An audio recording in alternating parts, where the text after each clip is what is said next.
Bienvenue dans les derniers moments. Aujourd'hui, nous prenons un moment solennel pour nous souvenir et honorer la vie d'incroyables individus qui nous ont récemment quittés. Leurs contributions durables ont eu un impact profond sur le monde, influençant d'innombrables vies. Alors que nous partageons leurs histoires et célébrons leurs héritages, nous vous invitons à vous joindre à nous dans ce moment de souvenir. Nous avons aussi une triste mise à jour sur Dick Van Dyke, alors restez à l'écoute. Veuillez aimer cette vidéo en signe de respect, et pour aider à garder leurs souvenirs vivants dans notre conscience collective, merci. Numéro 1, Bent Meijing.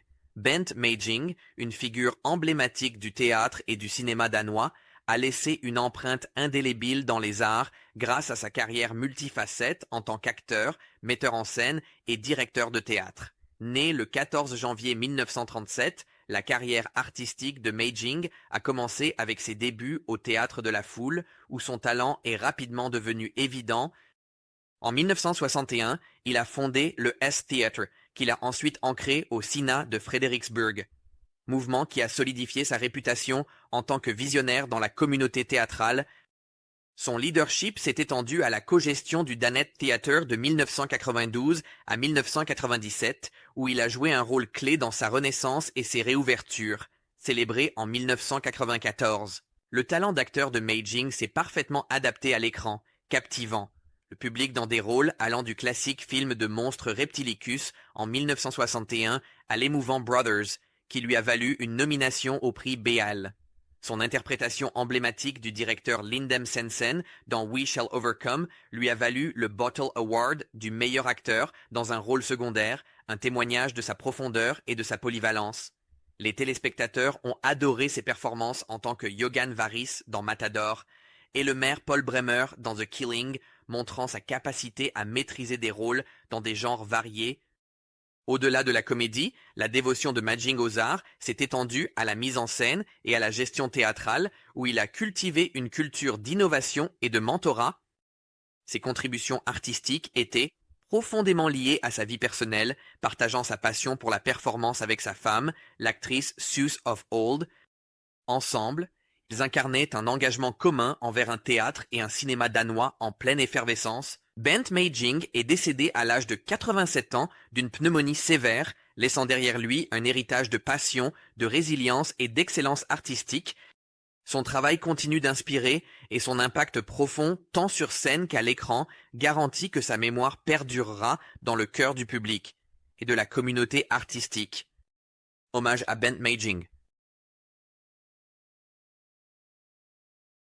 Numéro Linda LaFlamme. Linda LaFlamme, une musicienne visionnaire et cofondatrice du célèbre groupe de folk rock de San Francisco It's a Beautiful Day, est décédée le 23 octobre 2024 à l'âge de 85 ans. Connue pour ses talents de compositrice et de claviériste, Linda a laissé une empreinte indélébile sur l'air psychédélique avec l'hymne emblématique du groupe, White Bird. La chanson, coécrite avec son mari David LaFlamme, est devenue un reflet intemporel du désir de liberté et de transcendance de la génération Flower Power. Malgré son succès commercial modeste, White Bird reste un classique adoré, célébré pour ses mélodies envoûtantes et ses paroles poétiques. Née Linda Sue Runman, 13 avril 1939 à St. À Louis, dans le Missouri, elle a été formée de manière classique au piano et au clavecin, mais elle s'est tournée vers le jazz et le rock and roll. Après avoir obtenu son diplôme en anglais à l'université du Wisconsin, Linda a déménagé à San Francisco, où elle a rencontré David LaFlamme. Leur partenariat créatif et romantique a donné naissance à It's a Beautiful Day, le premier album du groupe, avec White Bird, Hot Summer Day et Girl with No Eyes, cimenté leur place dans la scène musicale psychédélique, bien que leur relation se soit dissoute peu après la sortie de l'album. Après son divorce en 1969, Linda, qui a ensuite adopté le nom hébreu de Nesca, a continué à poursuivre ses passions musicales. Elle a fondé des groupes comme Titus Mother et A Thought in Passing et a composé des musiques pour des productions théâtrales de la région de la baie, tout au long des années 1970. En réfléchissant à son partenariat avec David, Linda a dit un jour « Notre connexion passait tellement par la musique que nous n'étions pas connectés dans le sens où l'on pourrait dire que les gens mariés ont cet amour. Je veux dire, j'aime David, mais notre connexion C'est tellement par la musique. Linda Laflamme laisse derrière elle sa fille, Kira Laflamme Newman, sa sœur, Barbara Lieberman, et 2 petites filles. Son œuvre de toute une vie, en particulier l'héritage durable de Whitebird, continue d'inspirer des générations, faisant écho à sa conviction que la musique a le pouvoir de transcender les frontières et de connecter les cœurs. Hommage à Linda Laflamme. Numéro 3. Johann Corey. Johann Corey, une figure marquante en biologie végétale et en génétique, a révolutionné notre compréhension des interactions entre les plantes et leur environnement et a ouvert la voie à des solutions innovantes pour lutter contre le changement climatique. Né le 19 mars 1955 à Boston, Massachusetts, sa passion précoce pour la biologie l'a amené à obtenir un doctorat à l'Université de l'Illinois, suivi d'un travail post-doctoral transformateur, à la Harvard Medical School, au Salk Institute, où elle dirigeait le laboratoire de biologie moléculaire et cellulaire des plantes. Corey s'occupait des mécanismes génétiques et moléculaires régissant la croissance des plantes, leur sensibilité à la lumière, leur réponse environnementale. Une des contributions les plus belles de Corey était l'initiative de valorisation des plantes, qu'elle a fondée pour explorer le potentiel des plantes génétiquement modifiées à séquestrer le carbone atmosphérique, en améliorant les systèmes racinaires pour stocker plus de carbone sous forme de super. Son travail a proposé une stratégie audacieuse et durable pour lutter contre le changement climatique. Cette approche visionnaire a positionné Corey comme une leader en sciences de l'environnement. Ses recherches ont comblé le fossé entre la biologie végétale et les défis écologiques mondiaux. Tout au long de sa carrière, Corey a reçu de nombreux prix, y compris le prix Breakthrough en sciences de la vie et le prix Wolf en architecture, reconnaissant son influence profonde sur la science et l'humanité. Malgré son diagnostic de la maladie de Parkinson en 2004, Corey a poursuivi ses recherches et son plaidoyer avec une détermination remarquable, incarnant la résilience et un engagement indéfectible à faire avancer les frontières scientifiques. Johann Corey est décédé à l'âge de 69 ans, laissant un héritage durable qui va bien au-delà de ses découvertes révolutionnaires. En tant que mentor, défenseur des femmes dans les STEM et champion de l'utilisation de la science pour guérir la planète, ses contributions continuent d'inspirer les futures générations de chercheurs dédiés à construire un avenir durable. Hommage à Johann Corey. Numéro 4. Huckleberry Fox.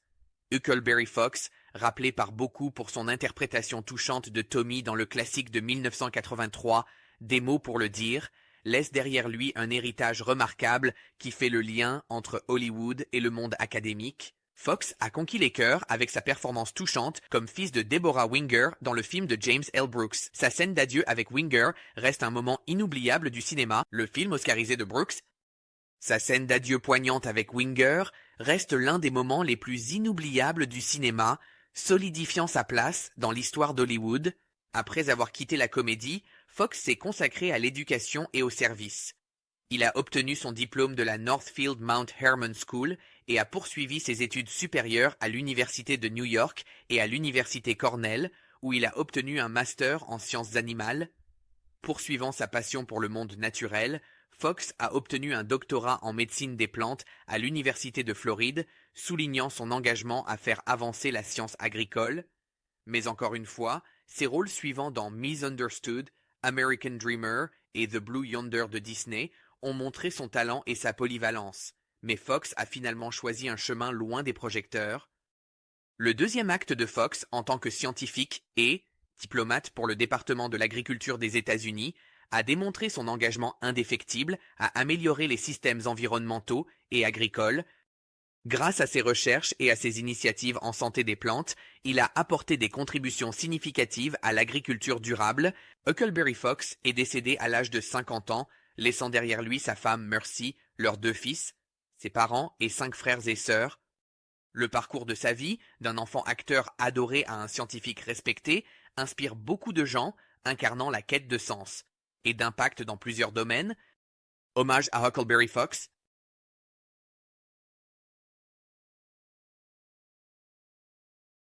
Pine, Bobby, Allison, un pilier de l'histoire de la NASCAR et le fondateur de la légendaire Alabama Gang, est décédé à 86 ans, laissant un héritage profond dans le monde des sports mécaniques. Né le 3 décembre 1937 à Miami, en Floride, la passion d'Allison pour la course s'est manifestée tôt, l'amenant au centre de l'Alabama, où lui, son frère Donnie et leurs amis ont forgé une dynastie durable dans la course de stock cars.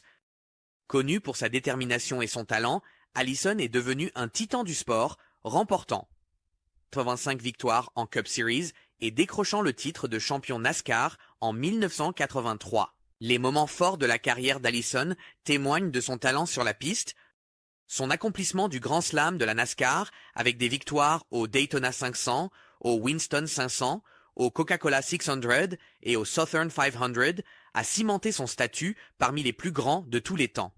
Parmi ses réalisations, sa victoire au Daytona 500 en 1988, où il a franchi la ligne d'arrivée juste devant son fils Davey, se distingue comme l'un des moments les plus précieux du sport. En dehors de la piste, la carrière d'Allison a été marquée par son esprit indéfectible et des moments de drame inoubliables, y compris son altercation avec Lalia Burrow lors du Daytona 500 de 1979, un affrontement qui a fait la une des journaux nationaux et a aidé à propulser la NASCAR sous les projecteurs. Tragiquement, un grave accident en 1988 a mis fin à la carrière de pilote d'Allison, mais ses contributions au sport ont perduré alors qu'il est resté une figure dévouée de la communauté NASCAR, partageant son amour de la course avec les fans et ses pairs. Malgré des tragédies personnelles, y compris la perte de ses fils, la résilience et le dévouement d'Allison n'ont jamais faibli. Il est resté un symbole de persévérance et de passion pour le sport qu'il aimait. Bobby Allison est décédé chez lui à Mooresville, en Caroline du Nord, laissant une empreinte indélébile sur la NASCAR et dans le cœur de ses fans. Son héritage en tant que champion, pionnier, homme de famille, continuera d'inspirer les futures générations de passionnés de course. Hommage à Bobby Allison. Numéro 6. John Peasley. John Peasley, un écrivain de comédie célébré dont l'esprit et le storytelling sincère ont enrichi la télévision pendant plus de 4 décennies, laisse derrière lui un héritage de rire et d'inspiration. Né à New York, Peasley a découvert son talent pour le storytelling très tôt et l'a cultivé à l'université Northwestern, préparant le terrain pour une carrière illustre qui a englobé le journalisme, les documentaires et les sitcoms. En commençant par la production de nouvelles et de documentaires avec Newsweek, et le producteur L.H. Perlmutter, Peasley a laissé une empreinte indélébile avant de faire la transition vers la comédie télévisée en 1985, un changement qui a défini sa carrière. Les contributions de Peasley à des sitcoms comme Coach, Mad About You, According to Jim, Just Shoot Me et Liv and Maddie se caractérisaient par sa capacité à mêler un humour piquant avec de la chaleur et la proximité. Reconnu pour son talent, Peasley a reçu des distinctions prestigieuses, y compris un prix Peabody et un prix Humanitas, soulignant son talent pour aborder la condition humaine à travers la comédie. Décrit par son collaborateur de longue date, Judd Pillett, comme élégant, posé et agaçamment imperturbable, le charme de Peasley s'étendait au-delà de ses écrits à ses interactions personnelles.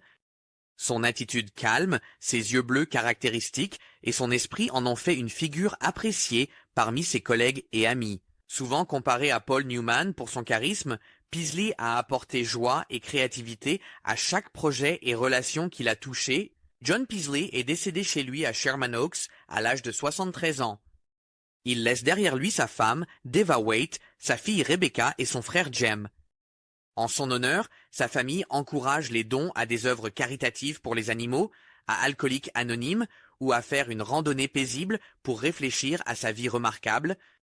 L'héritage de John Peasley vivra à travers les rires et la chaleur qu'il a apporté au monde, tant l'écran qu'en dehors. Hommage à John Peasley. 7. Dick Van Dyke, une légende intemporelle d'Hollywood, continue d'inspirer à 98 ans avec son dévouement à la santé, sa résilience et sa passion pour la vie. Malgré les récentes inquiétudes concernant son bien-être après avoir annulé des apparitions à la Phoenix Salt Lake Comic Convention et aux Emmy Awards, Van Dyke reste un témoignage de longévité et de persévérance. En réfléchissant à son parcours, la star lauréate d'un Emmy et d'un Grammy attribue sa vitalité à une routine de gym robuste encouragée par sa femme Harlan Silver, ainsi qu'à son engagement de longue date envers la danse et le yoga. La salle de sport est mon arme secrète, a-t-il dit un jour, illustrant comment l'activité physique reste au cœur de son mode de vie dynamique. Van Dyke a été franc sur le fait de surmonter des luttes personnelles importantes, y compris une bataille contre l'alcoolisme dans les années 1970, qu'il a abordée publiquement. Pour aider à briser le stigma entourant l'addiction, il a également arrêté de fumer, une habitude qu'il admet avoir été encore plus difficile à surmonter que la dépendance à l'alcool. Ces défis ont façonné la perspective de Van Dyke sur la santé et le bonheur, car il chérissait désormais la clarté et l'épanouissement que la sobriété et le bien-être lui ont apporté. Tout au long de sa carrière, Van Dyke a fait face à d'autres obstacles de santé, y compris des maux de tête mystérieux en 2013, plus tard attribués à des implants dentaires en titane. Son ouverture sur ces défis l'a rendu accessible aux fans de toutes les générations, mettant en avant sa résilience et sa détermination à mener une vie active et joyeuse. « Si je ne m'amuse pas, je suis vraiment mauvais », a plaisanté Van Dyke, soulignant l'importance de trouver le bonheur chaque jour, que ce soit à travers ses performances légendaires ou ses routines axées sur la santé. Même à l'approche de son 99e anniversaire, la passion de Van Dyke pour la vie et le travail reste inébranlable. La star de Mary Poppins continue de vivre sans regret. « Je n'ai jamais fait ce que je n'aimais pas », déclare-t-il fièrement. Son héritage rappelle les récompenses de la résilience et de la passion. « Je n'ai jamais perdu un instant. Faire quelque chose que je n'aimais pas », déclare-t-il fièrement. Un sentiment qui a guidé sa vie et sa carrière remarquable. L'héritage durable de Dick Van Dyke est un puissant rappel des récompenses de la résilience, de la passion et d'une vie bien vécue.